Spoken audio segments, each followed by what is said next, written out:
सुप्रभात मंडळी, मी आदित्य स्वागत करतो तुमच्या एका नवीन ब्लॉग मध्ये। आज आहे आमचा दिवस 4था लास्ट मध्य प्रदेश मधला, उज्जैन मधला। आणि इथे खूप धुकं पण आणि जाम थंड आहे। तर आज तारीख आहे 1/1/2025। तर तुम्हा सर्वांना इंग्रजी नवीन वर्षाच्या खूप खूप शुभेच्छा।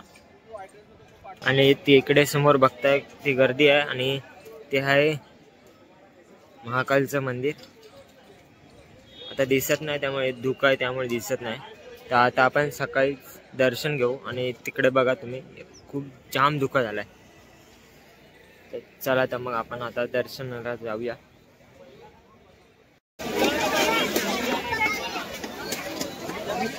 आणि तुम्ही समोर बघताय हे फ्लॉवरची भाजीची शेती आहे। हे बघा फ्लॉवर दिसेल तुम्हाला, बघा हा बघा। आणि एकदम लांब पर्यंत फ्लॉवरची शेती आहे।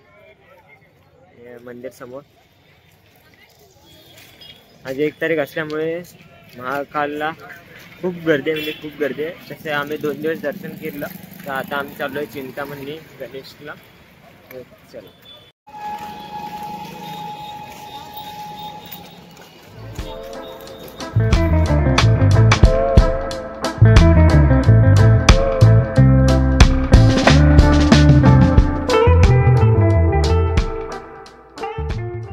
आता आलोय चिंतामणी गणेश मंदिरच्या इथे। बघा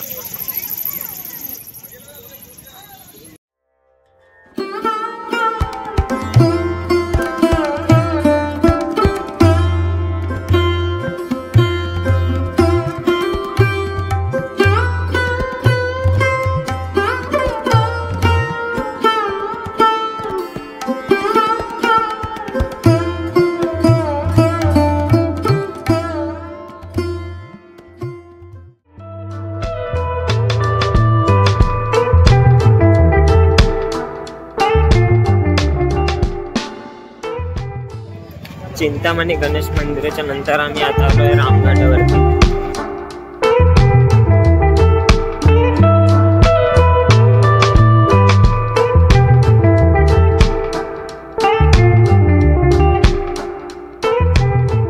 तर आम्ही आता आलोय द्वारकाधीश गोपाल मंदिर उज्जैन मध्ये।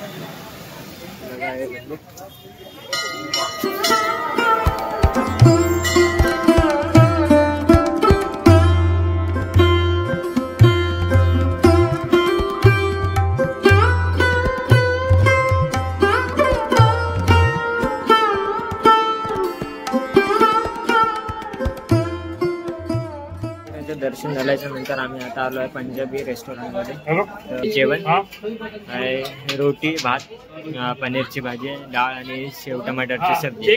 मंडळी या जेवायला गर्दी होती। आणि आम्ही 2 दिवस आधी महाकालचं दर्शन केलेलं। आज आम्ही केलं चिंतामणी गणेश मंदिर आणि गोपाल मंदिर केलं। तुम्ही इंदोरला उतरून ओंकारेश्वरला बस जातात, तिकडे तुम्ही जाऊ शकता। तिथे उज्जैनवरनं ओंकारेश्वरला जायला 4 ते 5 तास लागतात, कारण इथे रस्त्याचं काम चालू आहे। त्यामुळे आमचे 4 ते 5 गेले तिथे ओंकारेश्वरला जायला। तिकडे जाऊन तुम्ही ओंकारेश्वर आणि बमलेश्वर टेम्पल करू शकता। नंतर महाकालला आल्याच्या नंतर महाकाल मंदिर, काळभैरव मंदिर, बडा गणेश मंदिर, हरसिद्धी माता मंदिर आहे, रामघाट आहे। हे ठिकाणं आहेत ते म्हणजे शहराच्या आतमध्ये आहेत, ती तुम्ही बघू शकता। आणि शहराच्या बाहेर आहेत गडकालिका माता मंदिर आहे, तीरमन गणेश मंदिर आहे, भरतरी गुफा आहे, काळभैरव मंदिर, मंगलनाथ मंदिर, सांदीपनी आश्रम आहे। तिथे कृष्ण बलराम सुदामा यांची पाठशाळा आहे। तिथे कृष्णाने 14 विद्या आणि 64 कला यांचं सर्वांचं चित्र रेखाटन केलेलं आहे, ते तुम्ही तिथे बघू शकता। बाजूला अंगारेश्वर महादेव मंदिर आहे, तिथे ते पण तुम्ही बघू शकता। आणि उज्जैनमध्ये खूप काही अजून बरीच ठिकाणं आहेत, ती पण तुम्ही बघू शकता। थोडं गुगलवरती रिसर्च केलं तर तुम्हाला अजून समजेल।